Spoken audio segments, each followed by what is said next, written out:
Programang ito ay rated SPG, striktong patnubay at gabay ng magulang ang kailangan. Labis ang pagdurusa ni Tanggol noong madatnan niyang nakahandusay na lang si David at naghihingalo na. Sinisisi ni Tanggol ang kanyang sarili dahil hindi niya naprotektahan ang kanyang kapatid.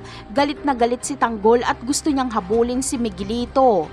Pero uunahin ni Tanggol si David, magbabaka sakali siyang maililigtas niya pa ito. Kaya naman, dadalhin ni Tanggol si David sa mansyon para magamot doon dahil may sarili naman silang doktor. Ito agad ang naisip na paraan ni Tanggol.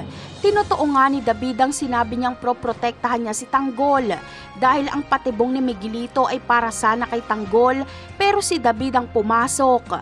Kaya si David ang napahamak imbis na si Tanggol. Samantala, dahil sa lakas ng puwersa nila Ramon ay tatawag ng mga pulis si Roberto. Nasusukol na kasi sila kaya kailangan na nila ng backup. Napapaikutan ba naman sila nila Ramon at na mga kaibigan ni Tanggol?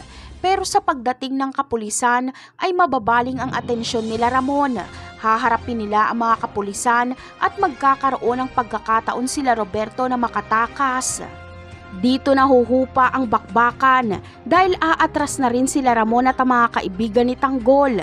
Hindi kasi sila pwedeng mamukaan ng mga kapulisan dahil mga wanted sila at nasa panig sila ni Tanggol.